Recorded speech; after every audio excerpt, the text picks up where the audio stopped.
أعوذ بالله من الشيطان الرجيم.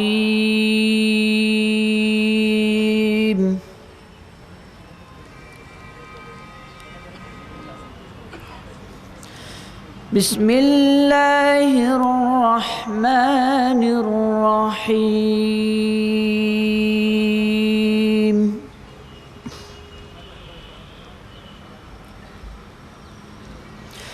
ألف لام را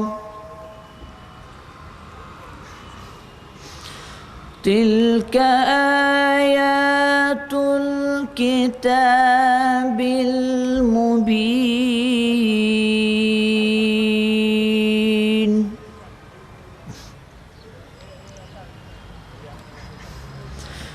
إنا أنزلناه قرآنا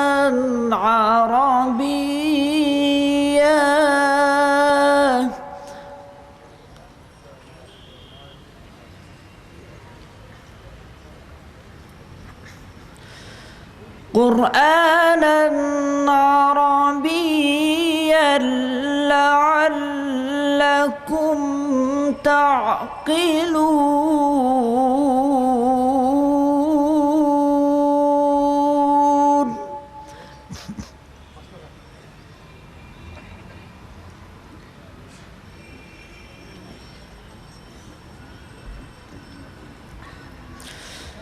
ألف لام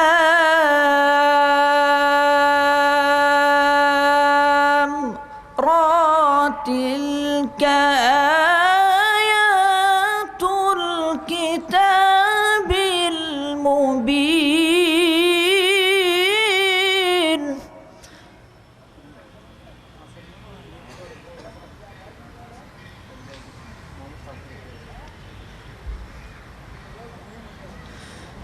إنا أنزلناه قرآنا عربيا لعلكم تعقلون.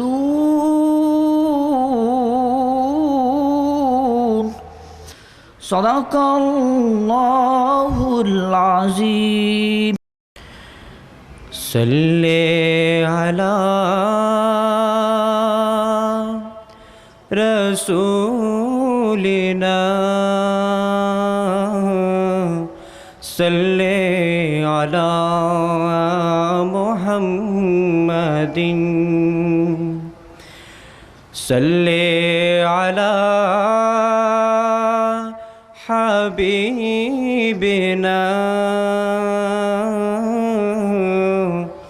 صل على محمد.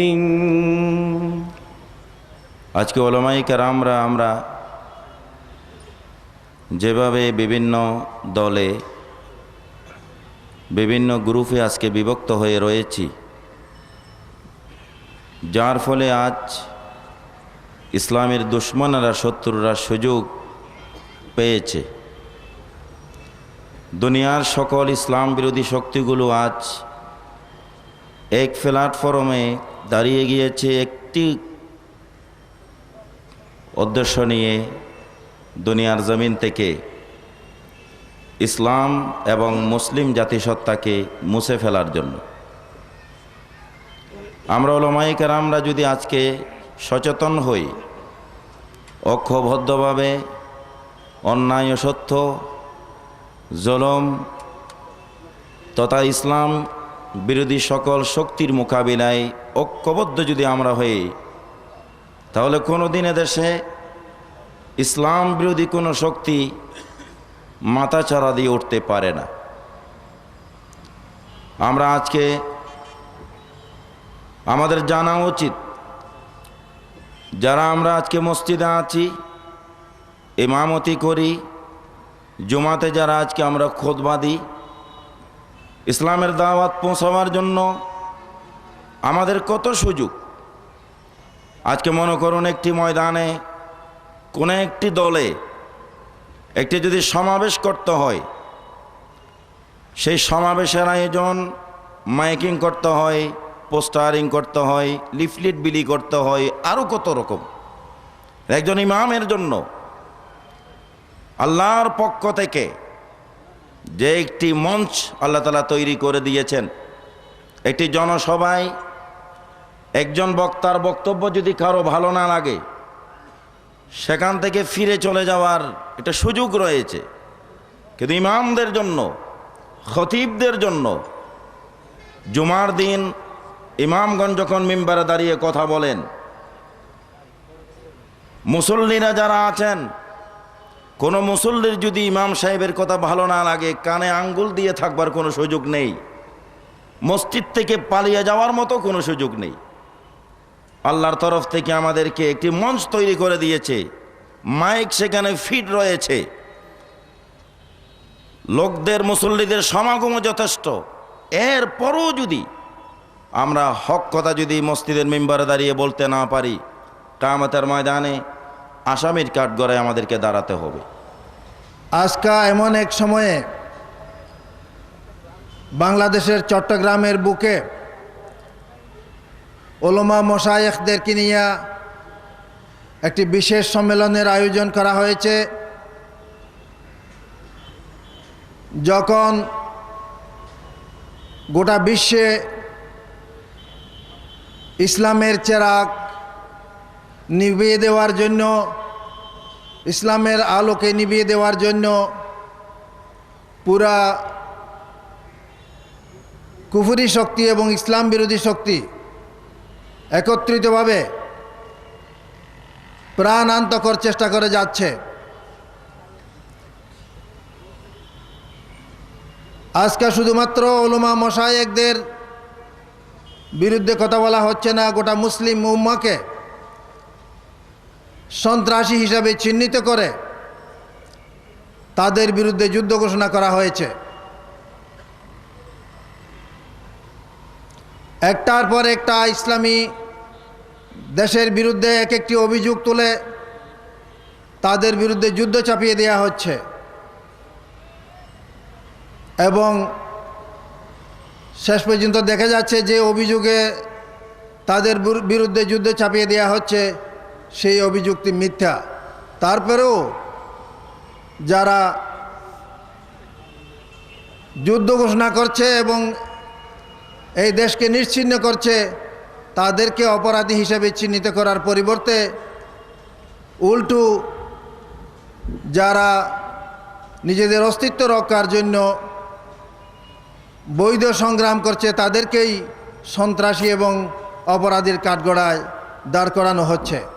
জাতীয় পর্যায়ে ওলামায়ে মাশায়েখদেরকে একত্রিত করে একটি দিক নির্দেশনা পেশ করার জন্যে দেশের বিশিষ্ট খ্যাতনামা ওলামাদেরকে একত্রিত করে যে দৃষ্টান্ত উপস্থাপন করেছেন, এজন্য আমি আমার অন্তর থেকে ধন্যবাদ জ্ঞাপন করছি। আজকের এই সমাবেশে উপস্থিত ওলামায়ে কেরাম যারা আমরা হাজির হয়েছি, আমাদেরকে এখান থেকে কিছু শিক্ষা নিয়ে, কিছু ইবরাত নিয়ে, কিছু করণীয় দিক নির্দেশনা নিয়ে আমরা ফিরে যাব ইনশাআল্লাহ। আমার পূর্বের শ্রদ্ধেয় আলিমগণ তারা অবশ্যই যে বক্তব্য রেখেছেন সে বক্তব্যের মূল বিষয় ছিল ইত্তেহাদুল উলামা, ইত্তেহাদুল উম্মাহ। আজকের ওলামাদেরকে, আজকের মুসলমানদেরকে ইত্তেহাদ হতে হবে, ঐক্যবদ্ধ হতে হবে, এর কোনো বিকল্প নেই। আল্লাহ রাব্বুল আলামিন তার কালামে পাকে বলছেন, শাহিদাল্লাহু আন্নাহু লা ইলাহা ইল্লা হুয়া ওয়াল মালাইকাতু ওয়া উলুল ইলমি কাইমান বিল কিস। আল্লাহর একত্ববাদের সাক্ষ্য প্রদান করতে গিয়ে আল্লাহর সাথে, ফেরেশতাদের সাথে আল্লাহ পাক বিশেষভাবে, খাসভাবে উলামায়ে কেরামদেরকে এখানে সন্নিবেশিত করেছেন এবং আল্লাহ পাক তার কালামে নির্দ্বিধায় বলে দিয়েছেন যে ইন্নামা ইয়াখশাল্লাহা মিন ইবাদিহিল উলামা। এই পরিচয় থেকে আমরা আজকে আত্মবিস্মৃত হয়েছি। আজকে সারা দেশে একটাই প্রশ্ন, একটাই জিজ্ঞাসা, মাতা ইয়াসুল আলিমুনা মিন গাফলাতিহিম ওয়া রাকদাতিহিম আত-তাবিলা। আজকের আলেম সমাজ কখন তাদের অলসতা থেকে এবং দীর্ঘ নিদ্রা থেকে জেগে উঠবেন? আমি মনে করি আজকের এই উলামা মাশায়েখ সম্মেলন সারা দেশের আলেম সমাজদেরকে, তারা যে গাফলতির মধ্যে আছেন, অবহেলার মধ্যে আছেন, নিদ্রার মধ্যে আছেন, সেই নিদ্রা থেকে জাগানোর জন্য, সেটা টনক নাড়ানোর জন্য আজকের এই সম্মেলন এই প্রভাব ফেলবে, এই কাজ করবে। সারা বিশ্বে আমরা দেখতে পাই চোরদের দল আছে, একতা আছে, হাইজাকারদের একতা আছে, সন্ত্রাসীদের একতা আছে, পকেটমারদের একতা আছে, রিক্সাওয়ালাদের একতা আছে, বাসের কর্মচারীদের একতা আছে। শুধু একতা নাই ওলামাদের। যারা একতার কথা বলেন, একতার পরে যাদের ঈমান নির্ভর করে, সবথেকে অনৈক্য তাদের মধ্যে বেশি। আমি আপনাদের সামনে এজন্য মাত্র কয়েকটি কথা পেশ করতে চাই। আপনারা সকলে জানেন আমাদের এই পাক ভারত বাংলাদেশ উপমহাদেশ ব্রিটিশেরা দীর্ঘদিন 190 বছর শাসন করেছিল। তাদেরকে তাড়াবার জন্য যে আন্দোলন হয়েছিল, সে আন্দোলনের পটভূমিকা থেকে শুরু করে শেষ পর্যন্ত সম্পূর্ণ বেশিরভাগ অবদান ওলামায়ে কেরামদের। কংগ্রেস থেকে বেরিয়ে এসে মুসলিম লীগ যখন আন্দোলন করল, সে আন্দোলনে মুসলিম জনতাকে একতাবদ্ধ করতে পারে নাই। ক্যালকাটা, কলিকাতা, মোহাম্মদ আলী পার্কে সাব্বির আহমদ উসমানী, ফুরফুরা মারুম পীর সাহেব আবু বকর সিদ্দিক রহমতুল্লাহ আলাইহ, অন্যান্য ওলামাদের কর্তৃক যে সম্মেলন হয়েছিল, সেই সম্মেলন থেকে যে আন্দোলন হলো, মুসলিম লীগকে যে সমর্থন দিল, উলামা ইসলাম যে কায়েম হলো, তারই আন্দোলনে ফলস্বরূপ পাকিস্তান অর্জিত হয়েছিল, যেটা কায়েদ আজমের পক্ষে সম্ভব ছিল না, লিয়াকত আলীর পক্ষে সম্ভব ছিল না। আজ পাকিস্তান হয়েছিল বলে আমরা বাংলাদেশকে স্বাধীন করতে পেরেছি। এ অবদান ওলামাদের। সেদিন যদি ওলামারা একতাবদ্ধ না হতো, পাকিস্তান হতো না। যেমন পশ্চিমবঙ্গ, আসাম থেকে শুরু করে কাশ্মীরকে যেমন তারা স্বাধীন করতে পারছে না, আমরা এই এলাকাকে স্বাধীন করতে পারতাম না। কাজেই আজকে যাদেরকে গালি দেওয়া হচ্ছে, তারাই হচ্ছে বাংলাদেশের স্বাধীনতার মূল হোতা। আমি আপনাদেরকে পয়েন্টে বলতে চাই, আল্লাহ পাক বলেছেন আলালাউল খালক ওয়াল আমর ইনিল হুকম ইল্লা লিল্লাহ। অনেক কথা আপনারা তাফসীরে শুনে থাকেন, কোরআন হাদিসে ভরপুর। এই দুনিয়া আল্লাহর, আসমান আল্লাহর, চন্দ্র সূর্য আল্লাহর, এখানে কার হুকুমত চলবে? রব্বুল আলামিন তাই বলেন, যেমন আসমান আল্লাহর হুকুমত চলছে, যেমন জঙ্গলে আল্লাহর হুকুমত চলছে, সমুদ্রে আল্লাহর হুকুমত চলছে, তেমন আল্লাহর এই জমিনে আল্লাহর রাজত্ব কায়েম করতে হবেই হবে।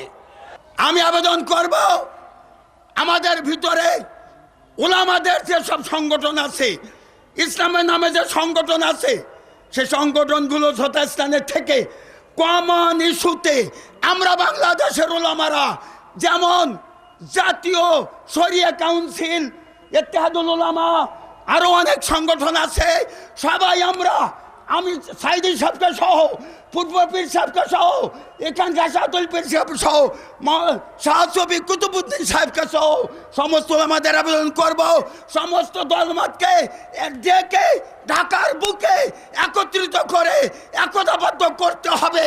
আপনারা কি চান? আমরা এক হওয়া সত্ত্বেও আমাদের দ্বীন ও ঈমান এক, আমাদের কোরআন এক, আমাদের আল্লাহ এক, আমাদের রাসূল এক, আমাদের বিশ্বাস এক। আকীদা বিশ্বাসের দিক দিয়ে আমরা পৃথক নই, কিন্তু তারপরও এই বাংলার জমিন কেন, সারা বিশ্বেই আমরা তার চাইতে বেশি আমাদের মধ্যে নাই শুধু ইত্তেফাক। আমরা যদি আবার ইত্তেফাক হয়ে যাই, আমাদের মধ্যে যদি আবার ইত্তেফাক এসে যায়, আমরা যদি আবার রাসূলের কর্মসূচি অনুযায়ী, আমরা যদি আবার সেই কোরআনের দাওয়াত অনুযায়ী আমরা যদি আবার এক হয়ে যেতে পারি, তাইলেই আল ইসলাম ইয়ালু আলা ইউলা, ইসলাম কোনোদিনই মাথা নত করার জন্য নয়, মাথা উঁচু করার জন্য। ইসলাম আমাদের মাথা উঁচু করে দিয়েছে, আমরা কোনোদিন মাথা নিচু হওয়ার কোনো যোগ্যতা আমাদের নাই। ওয়ান্তুমুল আলাউনা ইন কুনতুম মুমিনিন, শুধু একটি মাত্র শর্ত, যদি তোমরা মোমেন হয়ে যাও তাইলে ওয়ান্তুমুল আলাউনা, নিশ্চয়ই তোমরা হবে সবার উপরে মাথা তোলা, তোমাদের মাথা কোনোদিন নিচু হতে পারবে না। এখন আমাদের মাথা উঁচু নাই, তাইলে বোঝা গেল যে আমাদের ওই যে একটি মাত্র শর্ত, সেই শর্তের মধ্যে কিছু দাল মে কুছ কালা, আমরা সেখানে এখনো পুরাপুরি এক হতে পারি নাই। বিশ্ব মুসলিম আমরা বিভিন্নভাবে মুখতালেফ হয়ে আছি। এক চাঁদের একতলাফ নিয়ে আমরা ঈদ পর্বগুলা করতে পারতেছি না একসাথে। কেন পারছি না? সারা বিশ্বেই আমাদের যদি পর্বগুলো যদি আমরা একত্র হয়ে করতে না পারি, এই বাংলাদেশের জমিনেই যেদিন হজ হচ্ছে, যেদিন মক্কা শরীফে ঈদ হচ্ছে, আমরা সেদিন রোজা রাখছি। আমরা টেলিভিশনে দেখি যে হজ হচ্ছে, জিয়ারতে কাবা শরীফ হচ্ছে 10 তারিখ আজকে, তারপরও আমরা সেদিনই হজের রোজা রাখছি। কিন্তু এটার কোনো সমাধান নাই। কেন সমাধান থাকবে? আমাদের কিতাবের মধ্যে সমাধান রয়েছে, কিন্তু আমরা ওলামায়ে কেরাম তারপরও সমাধান দিতে পারছি না। এই একটা মাত্র নমুনা আমি দেখালাম। ওয়াতাসিমু বিহাবলিল্লাহি জামিআন ওয়া লা তাফাররাকু। ভাইরা আমার, ইসলামী সমাজ কল্যাণ পরিষদের উদ্যোগে অনুষ্ঠিত এই তাফসিরুল কোরআন মাহফিলে মুআজ্জাজ উলামায়ে কেরামের উপস্থিতিতে এবং সামিঈনদের একাগ্রতায় একটা সুন্দর পরিবেশ সৃষ্টি হয়েছে। এই জন্য আল্লাহর দরবারে হাজারো শুকরিয়া জ্ঞাপন করছি। ভাইরা আমার, আজকের এই তাফসিরুল কোরআন মাহফিলের আমার পূর্বে যারা বক্তব্য রেখে গেছেন, মোটামুটি সবাই একই বক্তব্য রেখেছেন বলে মনে করি। উদ্দেশ্য হল, সারা পৃথিবীর দিকে তাকিয়ে যখন দেখা যাচ্ছে মুসলমানদের উপর আঘাত, ইসলামী শক্তির বিরুদ্ধে যত শক্তি আছে সমস্ত শক্তি ঐক্যবদ্ধভাবে মুসলমানদেরকে, ইসলামের নামকে দুনিয়ার বুক থেকে নিশ্চিহ্ন করে দেবার ষড়যন্ত্রে লিপ্ত রয়েছে। এই মুহূর্তে প্রয়োজন বাংলাদেশের যত উলামায়ে কেরাম আছেন এদের সবাইকে ঐক্যবদ্ধ হয়ে একটি প্ল্যাটফর্মে দাঁড়িয়ে এদেশের যত ইসলাম বিরোধী শক্তি আছে সেই শক্তির মোকাবেলা করতে হবে। এখন আপনাদের সামনে বক্তব্য রাখবেন প্রখ্যাত আলেমে দ্বীন, দেশ বরেণ্য মুফাসসিরে কোরআন, বিশিষ্ট ইসলামী চিন্তাবিদ, উস্তাজুল উলামা হযরত মাওলানা আবুল কাসেম মোহাম্মদ সিফাতুল্লাহ। হযরত মাওলানা আবুল কাসেম মোহাম্মদ সিফাতুল্লাহ। সম্মানিত ভাইয়েরা, 16 শতাব্দী থেকে শুরু করে 19 শতাব্দী পর্যন্ত পাশ্চাত্যের জড়বাদী সভ্যতা, পুঁজিবাদী গণতন্ত্রের বিলুপ্তি এবং 1917 সাল থেকে 70 বৎসরের মধ্যে 1989 সালে পৃথিবীর সর্বনিকৃষ্ট কমিউনিজম, নিকৃষ্টতম মতবাদ সমাজতন্ত্রের এই বিলুপ্তির পরে গোটা বিশ্ব আজকে ইসলামের বিজয়ের পথে, বিজয়ের প্রত্যাশায় অধীর আগ্রহে প্রতীক্ষা করছে। কিন্তু আল্লাহর দ্বীন প্রতিষ্ঠা করা মুসলিম উম্মাহ এবং ওলামাদের জন্য ফরজে আইন। আল্লাহ রাব্বুল আলামিন সালাতকে যেমন ফরজ করেছেন আকিমুস সালাত বলে, তেমনি দ্বীন কায়েম করাকেও ফরজ করেছেন আকিমুদ্দীন বলে।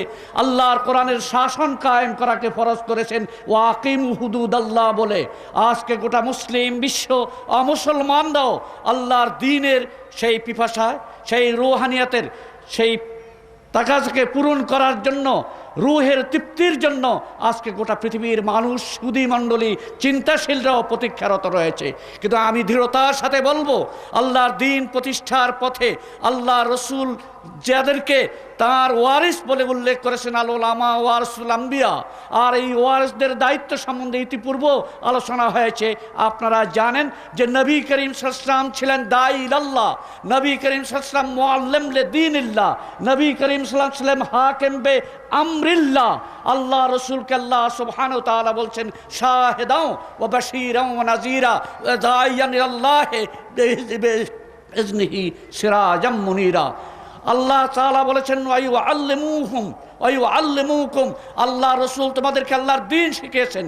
আল্লাহ নিজে বলেছেন ওয়াইউযাক্কিহিম, আল্লাহ রসুল মানুষকে তাজকিয়া করেছেন, সংস্কার সাধন করেছেন। শুধু তাজকিয়া বলতে তাদের রূহকে, তাদের কলবের তাজকিয়া নয়। ওয়াইউযাক্কিত রূহা ওয়াইউযাক্কিল কলবা ওয়াল জাসাদা ওয়াল আমালা ওয়াল আখলাকা ওয়াল রূহা ওয়াল ইকতিসাদিয়া ওয়াল ইজতিমাইয়া সিয়াসতা ওয়াল মুআমালাতা, মানুষের সার্বিক জীবনকে তাওহীদে খালেসের ভিত্তিতে এবং খাতমে নবুয়তের আকীদার ভিত্তিতে, আল কোরআনের মূলনীতির ভিত্তিতে সংস্কার সাধন করেছেন সাইয়্যিদুল মুরসালিন খাতিমুন নবীন মুহাম্মদুর রাসূলুল্লাহ সাল্লাল্লাহু আলাইহি ওয়াসাল্লাম। এবং আল্লাহর ওয়াদা, এই খাতমে নবুয়তের আকীদার ভিত্তিতে কোরআনের পরিপূর্ণ দ্বীনকে আল্লাহ তাআলা অবশ্যই বিজয়ী করবেন। সময়ের কারণে তার নাসে কতি কোরআন হাদিসের মাধ্যমে পেশ করা এখানে সম্ভব নয়। কিন্তু আমি দৃঢ়তার সাথে বলবো, আমার পূর্ববর্তী যে ভাইরা বলেছেন এই পথে সবচেয়ে বড় বাধা হচ্ছে আমরা কারা, জোরে বলুন? ওলামায়ে কেরাম। আমার লোমকূপ শিহরিত হয়ে যায়, আপনাদের হৃদয় কম্পিত হয়ে যাবে। কাল আদালতে আখিরাতে আমরা আলেমরা যদি আল্লাহর আদালতে মান্নাইল লিল খাইরে মুতাদ্দিম মুরিদ, আল্লাহর সত্যের পথে বাধা দানকারী, প্রতিরোধকারী, মানুষের মনে আল্লাহর দ্বীন সম্বন্ধে সন্দেহ সৃষ্টিকারী, আল্লাহর দ্বীনের একামতের পথে প্রতিরোধ সৃষ্টিকারী হিসাবে আল্লাহর আদালতে অভিযুক্ত হয়ে আমরা যে হাসরের ময়দানে একত্রিত হই, আল্লাহ তাআলা আমাদেরকে এই মহান দায়িত্ব পালনে ঐক্যবদ্ধভাবে, সচেতনভাবে, এর আগে কোরআনের দলিল দিয়ে ভাইয়েরা বলেছেন আমাদেরকে এক হতে হবে। আমাদের ঐক্যই এই পথে, অনৈক্যই এই পথে সবচেয়ে বড় বাধা। হযরত ওমর ফারুক রাদিয়াল্লাহু তাআলা আনহু এক পাগলি মহিলার উপরে সঙ্গে সারের হুকুম জারি করলেন। হযরত আলী রাদিয়াল্লাহু তাআলা আনহু এসে প্রতিবাদ করলেন, আমা আলিম তায়া ওমর, ওমর তুমি কি জানো না আল্লাহ রসুল সাল্লাল্লাহু আলাইহি ওয়াসাল্লাম বলেছেন আন্নাল কালামা রুফি আন সালাস, আনিস সাবি আনিল মাজনুন হাত্তা ইউফিকা ওয়া আনিস সাবি হাত্তা ইউদরিকা ওয়া আনিন নাইম হাত্তা ইয়াস্তাইকিযা। তিন ব্যক্তির উপর শরীয়তের হুকুম চলে না, দণ্ডবিধি চলে না, রসুলের নির্দেশ, রসুলের ঘোষণা, তন্মধ্যে এক হলো পাগল। সঙ্গে সঙ্গে হযরত ওমর তার রায় প্রত্যাখ্যান করলেন, এলমে নবুয়তের হেফাজত করলেন। আমি এই দুইটি উদাহরণ দিয়ে আমি বলতে চাই, আজ আমাদের সমস্ত অনৈক্যের মূল এক জায়গায়। সেটা কি? আমরা দ্বীন রসুল থেকে নিচ্ছি না, সাহাবায়ে কেরাম থেকে নিচ্ছি না, নিজ নিজ দলের এক একজনকে আমরা নেতা বানিয়ে রেখেছি, তাদের কথায় আমরা চলছি। কেউ ফুরফুরার ভক্ত, কেউ শর্ষিনার ভক্ত। এই ভক্তি খারাপ না, ভালো, কিন্তু আমি এমন কেন মনে করলাম, শিরিক ফিন নবুয়ত কেন সৃষ্টি করলাম যে আল্লাহর রসুলের কথা যেখানে আসে সেখানে রসুলের কথা নিব কি না নিব, এটা আমার চিন্তার বিষয়, সিদ্ধান্তের বিষয়, কিন্তু আমার পীর সাহেব এটা নিতেই হবে। এই যে আমাদের ধারণা, এই যে আমাদের বর্তমানে, আর তারাই আবার বলছি অমুকের আকীদা খারাপ। আপনার এই আকীদা কি? এই আকীদা তো শিরিক ফিন নবুয়া, ঠিক না? ঠিক। আপনি নবুয়তের মধ্যে শিরিক বসাইছেন, আল্লামা থানভী রহমতুল্লাহ যা বলবেন, যদি এই কথা রসুলের কথার সঙ্গে নাও মিলে, রসুলেরটা মনসুখ হতে পারে, থানভী সাহেবেরটা অবশ্যই নিতে হবে। এই যে আমাদের আকিদা কাগজে কলমে কিতাবে পত্রে প্রমাণ আছে, যারা এগুলি করছেন তারা আবার কিভাবে অন্যের আকিদার সমালোচনা করে দ্বিধা বিভক্তির সৃষ্টি করছেন। আমাদেরকে এক জায়গায় চলে যেতে হবে, সব সমস্যার সমাধান এক জায়গায় হবে। ওলামা কেরামের ফয়সালা চাই না, কোরআন ও সুন্নাহর ফয়সালা চাই না, আমার পীর সাহেব কী বলছেন এটাই আমি করব। আর নূতন নূতন বিদআত জারি করে সমাজকে বিভক্ত করে দিয়েছি আমরা। যদি আমরা বিদআত পরিহার করতে পারি, আবার সুন্নতের অনুসরণ করতে পারি, কোরআন হাদিসকে সামনে নিয়ে চলার মতো সিদ্ধান্ত নিতে পারি, তাহলে নিশ্চয় আমাদের মধ্যে ঐক্য ফিরিয়ে আসবে, বিভ্রান্তি দূর হবে। আল্লাহ বলেছেন, ইন কুনতুম তানাযাআতুম ফি শাইইন ফারুদ্দুহু ইলাল্লাহি ওয়ার রাসূল। আমরা আল্লাহ এবং রসুলকে দিয়ে ফয়সালা করব। আমরা পীর সাহেব দিয়ে ফয়সালা করব না, কোনো নেতা দিয়ে ফয়সালা করব না, ফয়সালা হবে না। কারণ রসুলের যে মর্যাদা, আমার নেতার সে মর্যাদা নাই। রসুল অহিপ্রাপ্ত, আমার নেতা, আমার ইমাম, আমার পীর অহিপ্রাপ্ত নয়। সুতরাং আমাদেরকে কোরআন হাদিস সামনে রেখে চলতে হবে। আল্লাহ আমাদেরকে এক হওয়ার তৌফিক দেন এবং যতটুকু ঐক্য হচ্ছে এটাকে আরও সুদৃঢ় করুন। আল্লাহ আমাদেরকে কামিয়াব করুন। আসসালামু আলাইকুম ওয়া রাহমাতুল্লাহি ওয়া বারাকাতুহু। আমার সাথে আমার ভিতরে কোনো দ্বিধাদ্বন্দ্ব নাই। আল্লাহ পাকের ফজল করমে আমি আরজ করব যে সমস্ত উলামায়ে কেরাম, মুশাইখিন এজাম সংকীর্ণতা পরিহার করুন, একে অপরকে ভালোবাসুন এবং শ্রদ্ধা করুন। দ্বিধা বিভক্তি পরিহার করে দ্বীনের খাতিরে একতা সংহতির মাধ্যমে এ দেশে ইসলামী হুকুমত কায়েমের লক্ষ্যে কাজ করুন। ইনশাআল্লাহ তাআলা আমি সর্বাত্মকভাবে সর্বান্তক্রমে আমি এর সাথে যতদূর সম্ভব আমি কাজ করবার জন্য তৈয়ারে আছি। একটা কথা হইল এই যে আমাদের ওলামায়ে কেরামদের ভিতরে ভাই মনে কেউ যেন আমরা কষ্ট না করি। আমি ব্যক্তিগত অভিজ্ঞতার আলোকে যা বলছি সেটাই আমি বলছি যে আমাদের ভিতরে সংকীর্ণতার কারণেই আমাদের ভিতরে একতা হচ্ছে না। এখন আমাদের কাজ করার দরকার, আমাদের কাজ করতে হবে, আমাদের সংগ্রাম করতে হবে, জিহাদ করতে হবে। রসুলে পাক সাল্লাল্লাহু আলাইহি সাল্লামের জিন্দেগি মোটামুটি দুইটা ছিল, একটা হলো মদনী জিন্দেগি আর একটা হলো মক্কি জিন্দেগি। মক্কি জিন্দেগির মধ্যে রসুলে পাক সাল্লাল্লাহু আলাইহি সাল্লাম জিহাদ করেন নাই, উনি মানুষকে দ্বীনের দাওয়াত দিয়েছেন, কলেমার দাওয়াত দিয়েছেন, মানুষকে সুসংগঠিত করেছেন। এবং মদিনাতুল মুনাওয়ারার ভিতরে তিনি দ্বীনের দাওয়াতও দিয়েছেন এবং সংগ্রামও করেছেন, জিহাদও করেছেন। তথাকথিত কিছু লোক আমরা মক্কি জিন্দিগি, রসুল পাক সাল্লাল্লাহু আলাইহি ওয়াসাল্লামের মক্কি জিন্দিগিকে আমরা ফলো করছি, মদনী জিন্দিগিকে আমরা ফলো করছি না। রসুল পাক সাল্লাল্লাহু আলাইহি ওয়াসাল্লামকে যদি আমরা মানি, তিনি উম্মত হিসাবে যদি আমরা স্বীকার করি, তো বিশ্বনবী, হায়াতুন নবী, সরদারে দু জাহাঁ হুজুরে পুরনূর সাল্লাল্লাহু আলাইহি ওয়াসাল্লামের মক্কি জিন্দিগি এবং মদনী জিন্দিগি উভয় জিন্দিগিকে আমাদের মানতে হবে, আমল করতে হবে।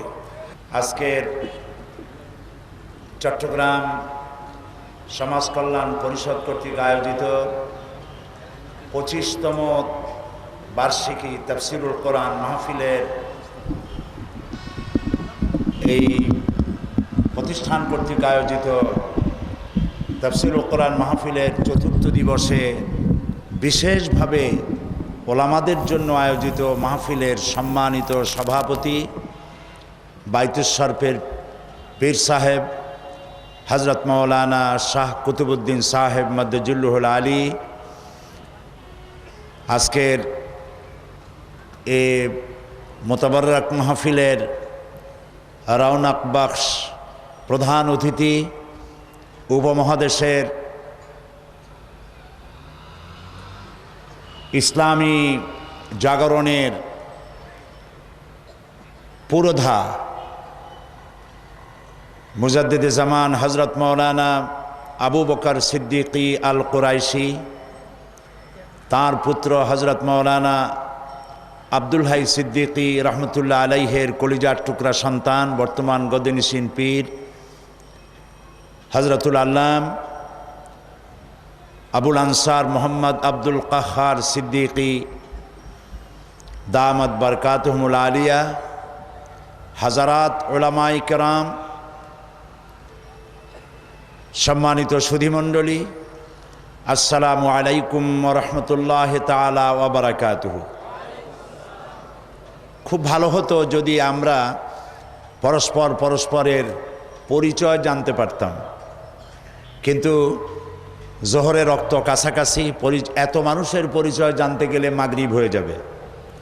সেই জন্য আমি, যদি আপনারা বেয়াদবি না নেন, তাহলে একটা সংক্ষিপ্ত পরিচিতি আমি এভাবে নিতে পারি যে কওমি মাদ্রাসা থেকে দাওরায়ে হাদিস করেছেন যারা এবং আলিয়া মাদ্রাসা থেকে কামিল করেছেন যারা, তারা মেহেরবানি করে মঞ্চে এবং সামনে মেহেরবানি করে হাত উঁচু করে দেখান। আলহামদুলিল্লাহ, হাত নামান। বিভিন্ন কওমি মাদ্রাসার মুহতামিম এবং কামিল মাদ্রাসার অধ্যক্ষ, ফাজিল মাদ্রাসা এবং আলিম মাদ্রাসার অধ্যক্ষ যারা এসেছেন, মেহেরবানি করে একটু হাত উঁচু করে দেখান। হাত নামান। তা আমরা দেখতে পেলাম যে আল্লাহর মেহেরবানি, এই মাহফিলে অসংখ্য ওলামায়ে কেরামদেরকে আল্লাহ তাআলা হাজির করে দিয়েছেন। আলহামদুলিল্লাহ, অসংখ্য এই জন্য বলছি যেহেতু সংখ্যা আমরা গণনা করতে পারিনি। এই আলোচনায়, আজকে যে আলোচনা হলো, ওলামায়ে কেরাম যা কিছু আলোচনা করেছেন প্রত্যেকেই অত্যন্ত গুরুত্বপূর্ণ বক্তব্য রেখেছেন। প্রত্যেকের বক্তব্য আমাদের কাছে হৃদয়গ্রাহী হয়েছে। আপনারা নিশ্চয়ই জানেন যে আল্লাহ তাআলা বলেছেন যে যাদেরকে ইলম দেওয়া হয়েছে মর্যাদা তাদের জন্য। ওলামাদের মর্যাদা আল্লাহ তাআলা সব থেকে বেশি বৃদ্ধি করেছেন। নবী করিম সাল্লাল্লাহু আলাইহি ওয়াসাল্লাম বলেছেন, ফদলুল আলেমে আলাল আবেদে কাফদলি আলা আদনাকুম, আখরাজাহুল বুখারী।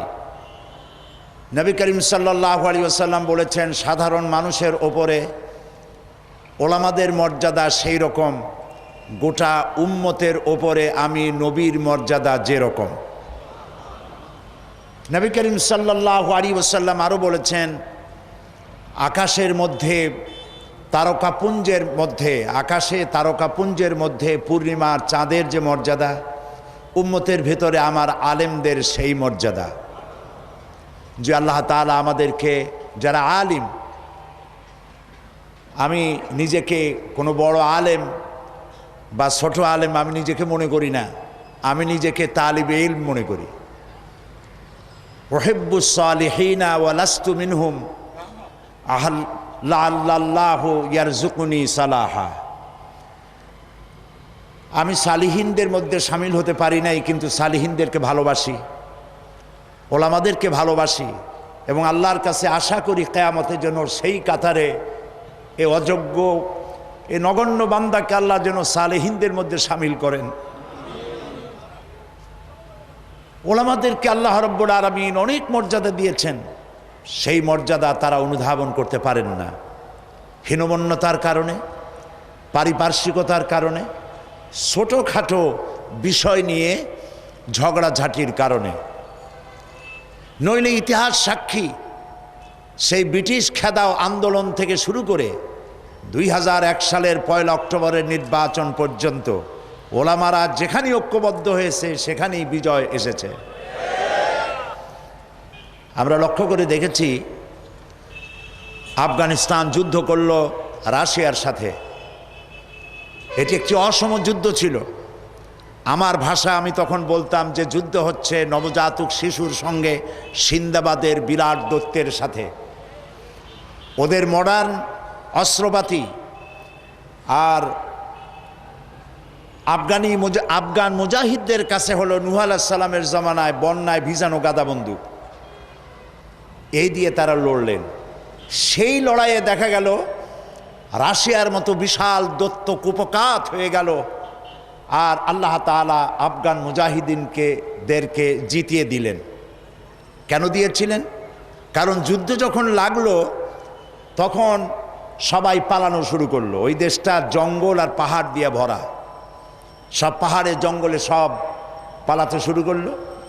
পালায় গিয়ে দেখলো ওলামারা সব এক জায়গায় এসে গেছে। ওই সব ওলামা যারা একজন আর একজনকে দেখতে পারে না, দেখলেই রুমাল দিয়ে মুখ ঢাকে, সালাম দিলে জবাব দেয় না। ফতোয়া দিয়েছিল সে কাফের 5 কারণে, উনি কাফের 3 কারণে, আর উনি কাফের 17 কারণে। এদেরকে যারা কাফের না মনে করে তারাও কাফের। আর ওই সব কাফের মরে গেলে তাদের কবরের উপর যে ঘাস হয় সেই ঘাস যে গরুতে খায় সে গরুও কাফের। এই রকমের ফতোয়াবাজি যারা করছিল তারা পাহাড়ে জঙ্গলে সব একজনের সঙ্গে আর একজনের দেখা হয়ে গেল, সালাম করলো, কোলাকুলি করলো। ব্যাপারটা ছিল এরকম, একজন বলছিল যে আমার ছেলেরা গেল মামু বাড়ি, মেয়েরা গেল নানা বাড়ি, বউ গেল তার বাপের বাড়ি, আমি গেলাম আমার শ্বশুর বাড়ি, যাই দেখি আমরা সব এক জায়গায়। এখন জঙ্গলের ভিতরে গিয়ে আলেম ওলামা, সুন্নি বেদাতি, এইটা সেইটা সব এক জায়গায় হয়ে গেছে, কোলাকুলি শুরু হয়েছে। বলল যদি এই কোলাকুলি আগে করতাম তাহলে তো রাশিয়ার ভূত আমাদের ঘাড়ে চড়তে পারতো না।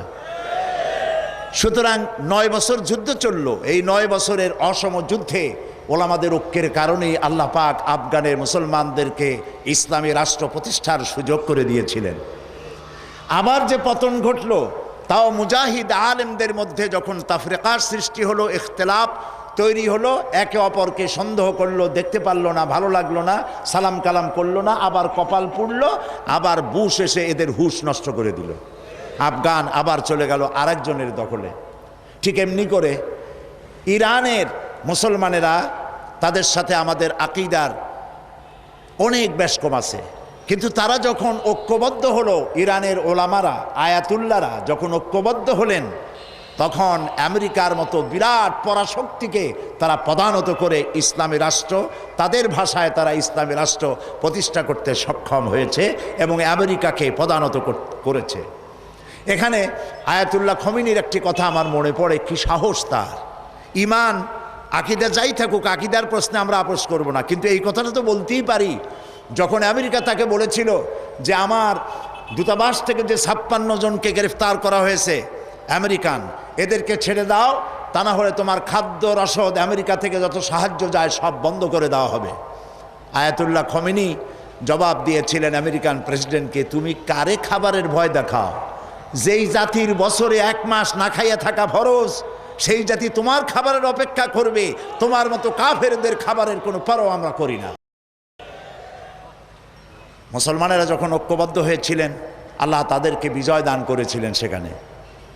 ঠিক এমনি করে পাকিস্তানে যখন সর্বশ্রেণীর ওলামায়ে কেরাম মুত্তাহিদায়ে আমল, মজলিস মুত্তাহিদায়ে আমল এ নাম করে যখন একটি সংগঠন কায়েম করলো, সমস্ত ফিরকার মক্তবায়ে খেয়ালের সমস্ত আলেমরা যখন ঐক্যবদ্ধ হলো, পৃথিবীকে অবাক করে দিয়ে ইসলামী শক্তি সেখানে বিজয় লাভ করলো।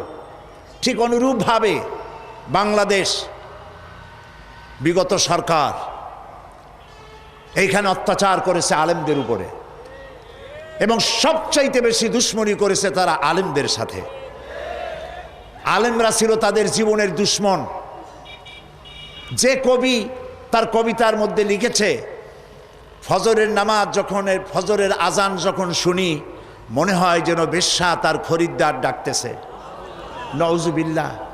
এই যে কবি, যে মুশরিক, নাস্তিক, মুরতাদ কবি যখন এই কবিতা পড়ল, লিখল, তদানীন্তন প্রধানমন্ত্রী তাকে ডেকে নিয়ে জাতীয় প্রধান কবি হিসাবে তাকে পুরস্কৃত করল।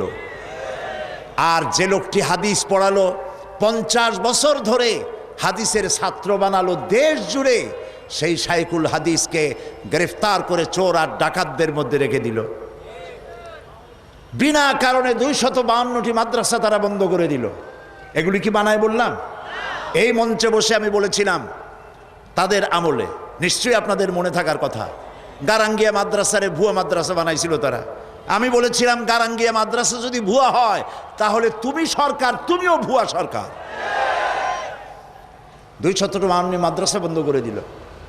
এবং পয়লা জানুয়ারি তাদের বিদায়ের বছর, পয়লা জানুয়ারি থেকে নিয়ে 30শে জুন পর্যন্ত পাবলিক সিকিউরিটি অ্যাক্ট, জননিরাপত্তা আইনে মাদ্রাসার ছাত্র এবং শিক্ষক আর আলেম ওলামাদের 26,000 আলেমদেরকে গ্রেফতার করে কারারুদ্ধ করে তাদের উপরে নির্যাতন করেছিল।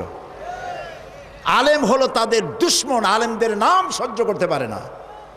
আর নাস্তিক মোরতাদ যারা, বুদ্ধিজীবী নামের মোরতাদ যারা, এরা তাদের কলিজার টুকরা মাথার উপর উঠায় রাখে। আর আলেম সহ্য হয় না, মাদ্রাসা সহ্য হয় না। সমস্ত কওমি মাদ্রাসাগুলি হরকতুল জিহাদ বানাবার, বোমা বানাবার আড্ডাখানা বলে তারা বলেছিল, প্রচার করেছিল। বাইতুল মোকাররমের মসজিদের ভিতরে ঢুকে মুসল্লিদেরকে পিটাইয়া মসজিদে মুসল্লিদের রক্ত দিয়ে লাল করে দিয়েছিল মসজিদকে। এগুলি বানানো কথা? এই সব অত্যাচারে অত্যাচারিত হলো দেশের জনতা, বিশেষ করে আলেম ওলামা। আমাদের মাথায় যে টুপি, এই টুপিটা কার? ফুরফুরা পীর সাহেবের টুপি? সরসিনার টুপি? জামাত ইসলামের টুপি? কার টুপি? নবী করিম সাল্লাল্লাহু আলাইহি সাল্লামের দেওয়া উপহার মুসলমান পুরুষদের জন্য টুপি। সেই টুপিকে কুত্তার মাথায় পরিয়ে পোস্টার ছেপে শহরে বন্দরে সর্বত্র তারা ছড়িয়েছিল। সেই যন্ত্রণা সহ্য করতে না পেরে দেশের সমস্ত ওলামায়ে কেরাম ঝুঁকি নিলেন, জীবনের ঝুঁকি নিলেন। চাকরি চলে যায় যাক, ঈমান যেতে দেব না। ঐক্যবদ্ধ হয়ে গেল সারা বাংলাদেশের আলেম ওলামা, পীর বুজুর্গ, এবং ঐক্যবদ্ধ হয়ে তারা আন্দোলন শুরু করলো। আল্লাহ তাআলা ওলামাদের ঐক্যের কারণে 4 দলীয় জোটের বিশাল অভূতপূর্ব বিজয় দান করে দিলেন। আজকে এই বিজয়কে ধরে নিয়ে আমাদেরকে ঐক্যবদ্ধ হতে হবে।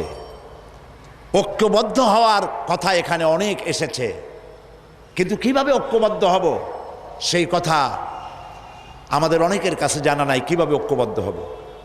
আমি হযরত মাওলানা মুফতি সাঈদ আহমদ সাহেব, ওস্তাজুল আসাতিজা, আমি যা বলতে চাইছিলাম, এমনি আমি ফকির মানুষ, আমার ঝুলি খালি, আমি যা বলতে চাইছিলাম তা অনেক তিনি বলে ফেলেছেন। এখন আমি ফকির মানুষ, কি বলবো আল্লাহই জানে। তিনি যে কথাগুলি বলেছেন অত্যন্ত গুরুত্বপূর্ণ কথা বলেছেন। এদেশে ওলামাদের ঐক্য নাই, এ কথা ঠিক নয়। ওলামাদের ঐক্য বহুলাংশে প্রতিষ্ঠিত হয়েই গেছে আলহামদুলিল্লাহ। এখন আগের মতো অত ফতোয়াবাজি নাই, এখন ঐক্যের প্ল্যাটফর্ম গড়ে উঠতেছে আলহামদুলিল্লাহ বলি। মার এসেছে পৃথিবী জুড়ে, মারের চোটে ঐক্যবদ্ধ হওয়াই লাগবে। বুশ মারা শুরু করেছে, এ মার আমাদের পাওনা ছিল। এটা আসতে বলতেছি, আপনাদের কানে কানে বলতেছি। বুশের আশা খারাপ হয় নাই, আশা দরকার ছিল। ওমা আসাবাকুম মিন মুসিবাতিন ফাবিমা কাসাবাত আইদিকুম। মার খাইতেছো 2 হাতের কামাইয়ের কারণে। একজনে বিবাহ করছিল, কিন্তু বউ তার কাছে আসে না। 1 মাস 2 মাস 3 মাস চলে যায়, বেচারা খুব অসহায় হয়ে পড়ল। এত টাকা খরচ করলাম, তারপরে তাবিজের শরণাপন্ন হলো, দোয়ার শরণাপন্ন হলো, কোনো কাজ হয় না। সর্বশেষ এক বুজুর্গ ব্যক্তির কাছ থেকে চিনি পড়া নিয়ে পানের মধ্যে ঢুকাইয়া খাওয়াইছে। রাত দুপুর 2:30 3টা বাজে হঠাৎ করে বউ গলা জড়ায় ধরছে স্বামীর। স্বামী বলছে যে আল্লাহ, এই শেষের হুজুরের চিনি বড়া কামে লাগছে। বউ কয় যে কি এর চিনি বড়া কামে লাগছে, ঘরে চোর ঢুকছে তাই বয়তে গলা জড়ায় ধরছি। বাড়িওয়ালা বলতেছে, স্বামী বলতেছে, আয় চোর, मैं तुझे खैर मकदम कहता हो, तू हर रोज मेरे घर पे आया कर। তুই আমার বাড়িতে রেডিও টেলিভিশন ফ্রিজ যা আছে সব নে, প্রত্যেক দিন আসবি, তাহলে আমার প্রিয়াকে আমার গলার সাথে পাবো। কাজী বুশ আর আসার কারণে আর যাই হোক, একটা কাজ তো হয়েছে। পৃথিবীর 130 কোটি ঘুমন্ত সিংহ জাগ্রত হয়েছে আল্লাহু আকবার বলে।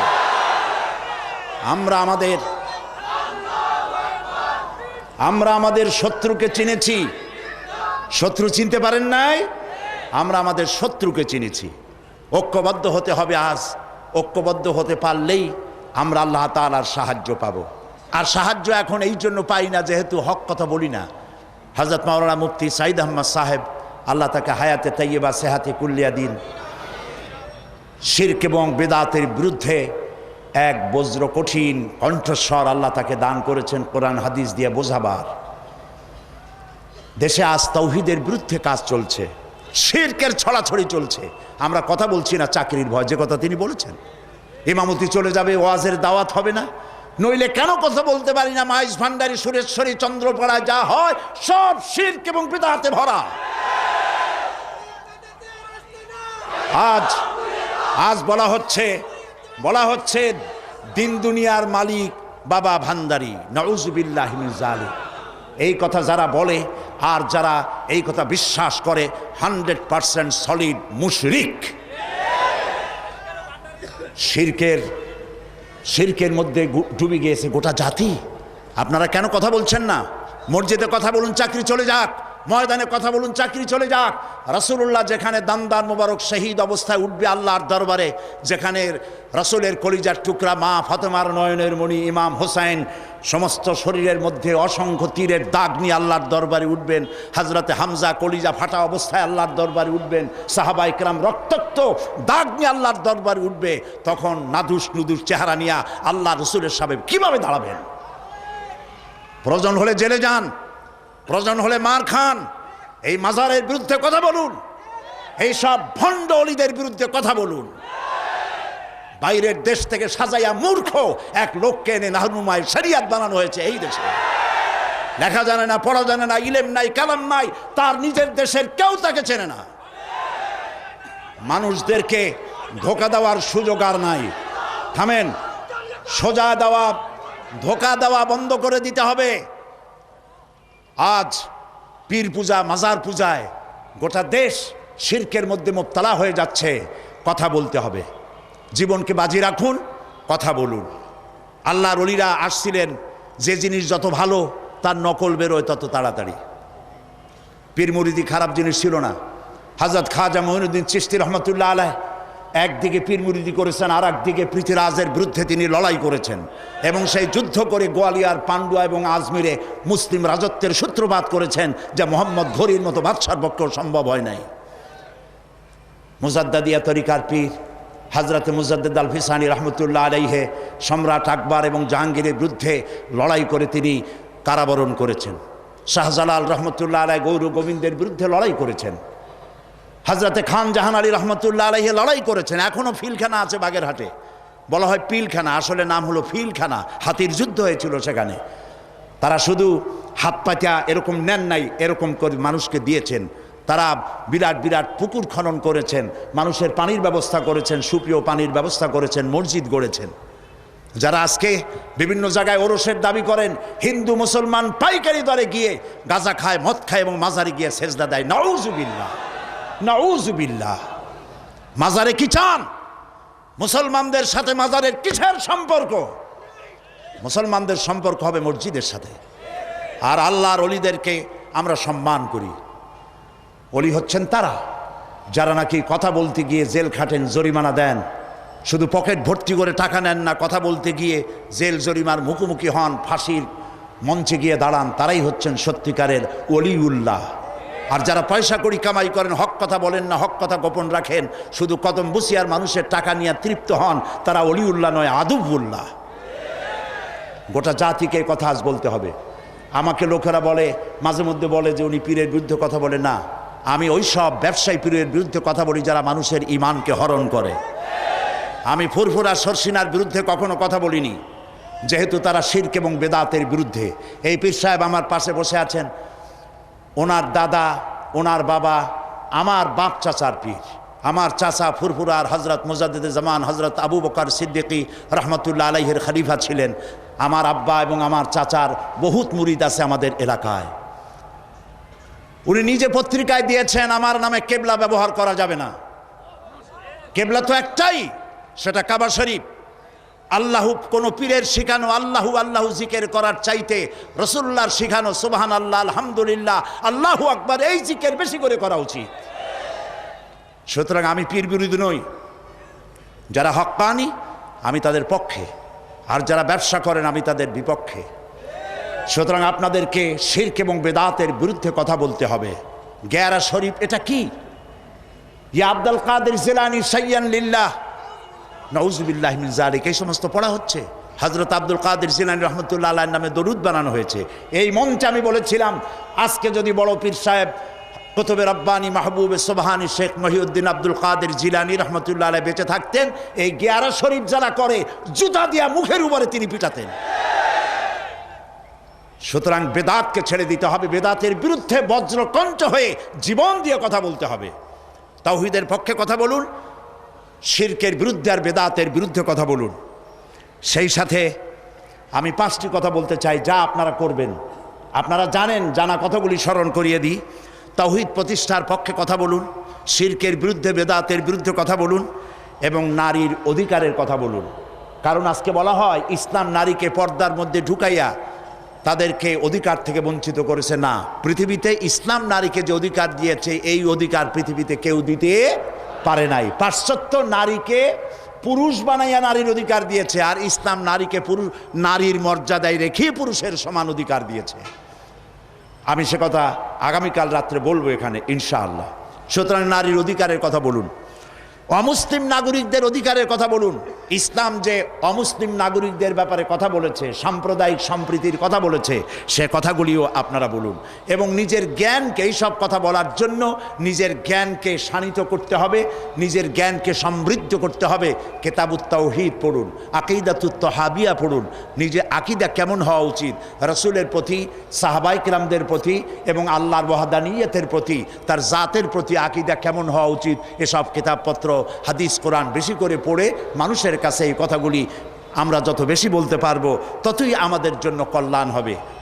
হাজারাত উলামায়ে কেরাম, যেহেতু নামাজের ওয়াক্ত সামনে, আমি আর কথা বলতে চাই না, যেহেতু আরও 2 জন মুরব্বী, আমাদের মুরব্বী, তারা সহি রাহনুমাই করেন জাতির, তারা কথা বলবেন। আমার বক্তব্য এখানে শেষ করছি এই কথা বলে, আসুন আমরা ঐক্যবদ্ধ হই, আসুন আমরা ঐক্যবদ্ধ হই। কেউ ঐক্যবদ্ধ হইলাম না, এটার কোনো দাম নাই। ঐক্যবদ্ধ হওয়ার জন্য আসুন তাওহীদের উপর ঐক্যবদ্ধ হই, খাতমে নবুয়তের আকীদার উপর ঐক্যবদ্ধ হই, শিরক এবং বেদাতের বিরুদ্ধে কথা বলি, একই সুরে বলি, একসাথে বলি, জীবনকে বাজি রেখে বলি। আল্লাহ তাআলা তৌফিক আমাদেরকে দান করুন। হাদা মা ইনদি ওয়াল ইলমু ইনদাল্লাহ আলাইহি তাওয়াক্কালতু ইলাইহি উনীব। আসসালামু আলাইকুম ওয়া রাহমাতুল্লাহি তাআলা ওয়া বারাকাতুহু। আমি আল্লাহ রাব্বুল আলামিনের শুকরিয়া আদায় করছি। অনেক দিনের স্বপ্ন, এক সময় ইত্তেহাদুল উম্মার একটা দৌড় চলেছিল। হযরত মাওলানা ইমদাদুল্লাহ সাহেব বাইতুল শরীফের মঞ্চে দাঁড়িয়ে একটানা 2 ঘন্টা যিনি ওয়াজ করেছিলেন, মধ্যে 1 ফোঁটা পানি তিনি পান করেন নাই। ওনার একটা খুশুসিয়ত বয়ান করিলাম। খুলনা সম্মেলনে ওনার সাথে ছিলাম, ঢাকা ছিলাম, বাইতুল শরীফে তিনি আমাদের মুআজ্জাজ মেহমান সিবাতুল্লাহ ভাই ছিলেন, সাইদি সাহেব তো আছেনই। ইবারাতুনা শাত্তা ওয়া হুসনুকা ওয়াহিদুন ওয়া কুল্লুন ইলা যাকাল জামাল ইউশিরু। এই পর্যন্ত আমরা যাদের মুখে যা কথা শুনেছি, আমাদের প্রত্যেকের কথার মাবদা এবং মাআদ, শুরু শেষ এক, ঐক্য শক্তির কথা। এই যে হুয়াল্লাযী আল্লাফা বাইনা কুলুবিকুম, আমাদের অন্তরকে এক করে দেওয়ার ক্ষমতা আল্লাহর কাছে। তো এক করার জন্য, এক হওয়ার জন্য যেটা প্রয়োজন সেটা আমার বাবাজি বলেছেন। আমি এই কথাই বলতেছি, লম্বা চওড়া বক্তৃতার সময় নাই। এই পর্যন্ত আমরা শুনিলাম বিভিন্ন ভাষা, কিন্তু মকসুদ এক। সেই কাজ, সেই কথা আল্লাহ যেন আমাদেরকে করার তৌফিক দান করে। ওয়া মা আলাইয়া ইল্লাল বালাগ। আসসালামু আলাইকুম ওয়া রাহমাতুল্লাহ। আমাদের এক হতে হবে, কোন রকম এর বিপরীত নিয়ে নয়। দোসরা বন্ধুরা, হাজরান, আমাদের এক হতেই হবে, কিন্তু ইল্লাহি রাখতে হবে। ইসলাম ইসলাম ইসলাম ইসলাম ইসলাম খুব নাম বলি, সব হুজুররা আমরা বিষয় বলি, ইসলাম করবো, ইসলাম করবো। আরে বেটা বল, ইসলামের ক্ষেত্রে ইসলাম তো বল খেয়াল করে, ইসলামের ক্ষেত্রে কেউ তোলা। আর ইসলামের আমার নিজের ক্ষেত্রে দেখি ইসলামের ক্ষেত্রে খুব কম। ইসলামের আমার নিজের ব্যাপারে বলি, এসব ভিত্তি, এইসব সমস্ত কিছু সত্যি হুজুর বলে গেল। আমার মহত্বটা আমাদের শরীরে মনে পাঠ করাতে হবে যে প্রিয় ছেলে দিয়ে গেল, দে না, আমাদের সম্মান আছে, তুমি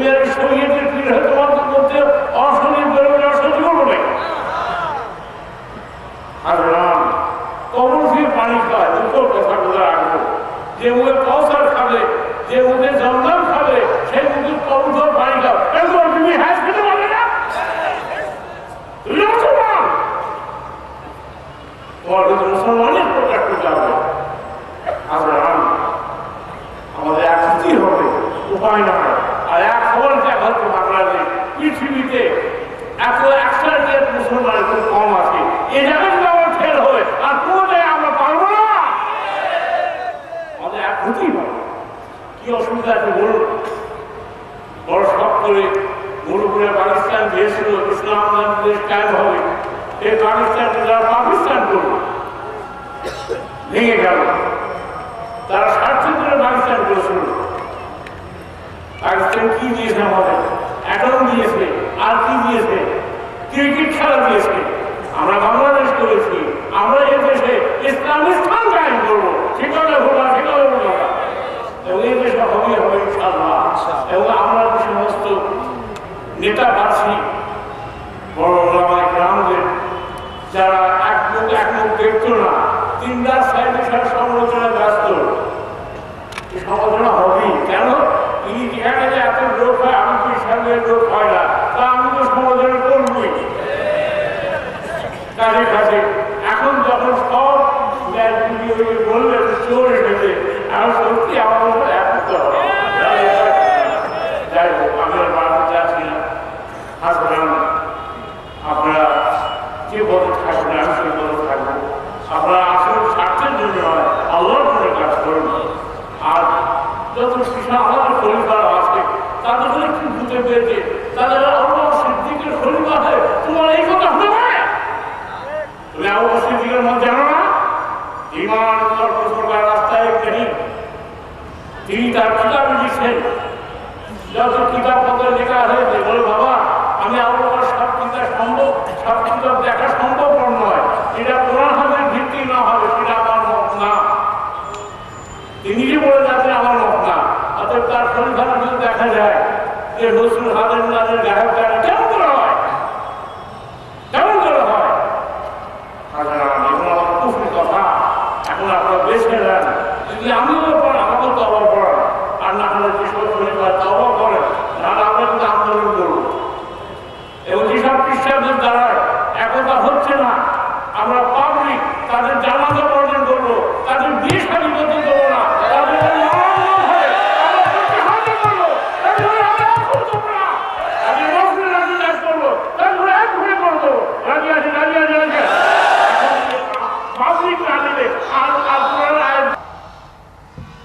জাতীয় ওলামা সম্মেলন,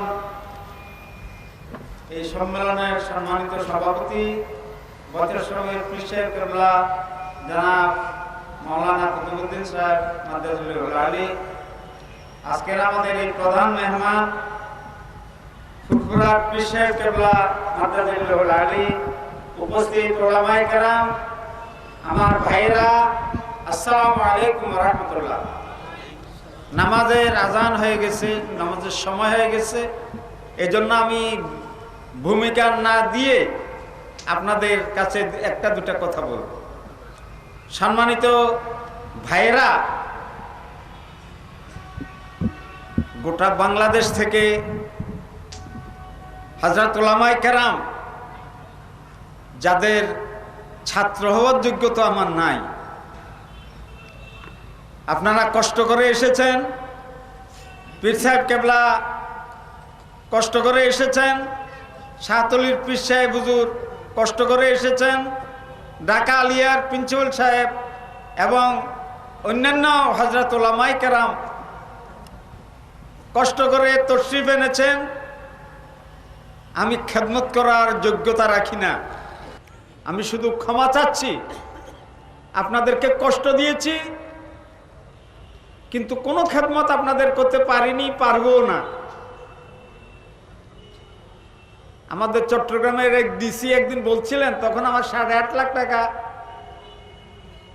আমাদের বাজেট ছিল, এখন তো আল্লাহর রহমত 28,55,000 টাকা বাজেট এই বছর। উনি বলছিলেন চোখ উল্টো উঠায় যে 8.5 লাখ টাকা দিয়ে কি খাওয়ান? ডিসি সাহেব, 1 গ্লাস পানি খাওয়ার যোগ্যতা আমার নাই, কাউকে 1 গ্লাস পানিও খাওয়াইতে পারি না। হযরত উলামায়ে কেরাম, আপনারা মেহরবানি করে এসেছেন, কষ্ট পেয়েছেন, আপনাদের কোনো খেদমত আমরা করতে পারিনি, এই জন্য আপনাদের কাছে ক্ষমা চেয়ে আমার বক্তব্য এখানে শেষ করছি। আমা তৌফিকি ইল্লা বিল্লাহ। আল্লাহুম্মা আমিন ইয়া আল্লাহ। আমার দাদাকে শুরু হয়েছিল, মধ্যে আমার বাবা, আল্লাহ আমার থেকে শেষ করো আল্লাহ, এদেশে ইসলামী হুকুমত দিও আল্লাহ, আল্লাহ এদেশে পৃথিবীতে ইসলামী হুকুমত জারি করে দিও আল্লাহ। আমার দাদা থেকে শুরু করে বড় শখ ছিল, বড় বাবার শখ ছিল ইসলাম নামদের দেশটান, যার নাম পাকিস্তান, যদি কেউ না চায় কাফিরে মরে যাবে। তো সেটা তো হলো না, নানান ছলে কোলে ধ্বংস হলো। আসুন আমরা সত্যি আমরা পাকিস্তান চাইনি, আমরা যেটি কোরআন স্থান, মুসলমানের স্থান, ইসলামী স্থান। প্রত্যেক কম জাতের অধিকার আছে তাদের নিজের শান্তির জায়গা, তা আমরা মুসলমান আমাদের অধিকার নাই। ইসলামী স্থান, ইয়া আল্লাহ আমাদের কবুল করো আল্লাহ, ইয়া আল্লাহ আমাদের উপর রাজি হয়ে যাও আল্লাহ। আজ এই মহফিলে আমি এসে সবাই হুজুররা যারা পেয়েছি, আমি তাদের বলছেন না, তাদের আমি অন্তর বলছেন না, আমি এত শ্রদ্ধা নিতে চাই না, আমাকে দোয়া নিতে চাই। আপনারা দোয়া করবেন আমি যে বাকি জীবনটা ইসলামের খেদমত করে মরতে পারি। আজকে যারা এসেছে আল্লাহ আমাদের সবাই মাফ করে দেন, আমরা কবুল করেন আল্লাহ, আমরা তওবা করছি আল্লাহ। কোরআন আস্তাগফিরুল্লাহ রাব্বি মিন কুল্লি যামব। ইয়া আল্লাহ গোলামের কথা নিতে হয়, গোলামকে তাড়িয়ে দিবেন না আল্লাহ, গোলামের কথা নেন আল্লাহ, গোলাম করে ফেলে দিবেন না। আপনি মাহবুদ, আমরা গোলাম আল্লাহ, আপনি ইচ্ছাটা একটু ধ্বংস করে দিতে পারেন। একটু গোলামের ইলতেজা গুজারিশ আল্লাহ, তোমার বান্দা তুমি ইচ্ছা করলে একটু ধ্বংস করে দাও আল্লাহ। কাফের মুর্শিদ আমাদের বেইজ্জতি করো না আল্লাহ, আল্লাহ কাফের বেইজ্জতি করো না আল্লাহ। আসবাব বের করুন, কেউ কাকে কাফের কেন বলে? এই যে ওহাবিরা কেন কাফের বলবো? আজ এক জাতকে কাফের বলি, তারা হয়তো ঠাকুর পূজা করে, কেউ তিনটে খোদা মানে ঈশা খোদা, ঈশার বেটা খোদা, এই জন্য কাফের বলি। আজ ওহাবিকে কাফের বলবো কেন? জামাতের সাথে কাফের বলবো কেন? আর যদি বলতেই ভাবে বলুন, যা বলো সত্য বলে মিথ্যে বলে তিন তালাক হবে, জামাতের সাথে কাফের, সাইদি কাফের, পূর্ব আব্দুল কাহার। যদি বাপের বাচ্চা থাকো, একভাবে জন্ম নিয়ে থাকো, আজকে আমার সাথে বলে যাও, কোনো জন্ম থাকে বলে যাও, যা বলো সত্য বলো মিথ্যে বলে বিবি তিন তালাক হবে, ফুরফুর আব্দুল কাহার কাফের বলুক দেখি কেউ জন্মেছে কি আসা? শুধু জ্ঞাতি হিংসা, হিংসায় ধ্বংস হয়, আমল কবুল হবে না। কেউ কাফের করলে সে যদি কাফের না হয়, সে নিজে কাফের হবে। ইয়া আল্লাহ আমার ভাইদের এক করে দাও আল্লাহ, আল্লাহ আমার সকল ভাই, আমরা সবাই ভাই ভাই, ছোটোখাটো জিনিস মতভেদ ভুলে যান। আর একটা আদব মানে একটা বাদ দিতে হবে। ইয়া আল্লাহ আমাদের রাজি হয়ে যান, আমাদের কবুল করেন, এই মহফিল কবুল করেন, যত হুজুররা হায়াত দেন আমাদের দোয়া করবেন। ওফাবুল্লাহ ইন্নাল্লাহ বাসীরুম বিল ইবাদ।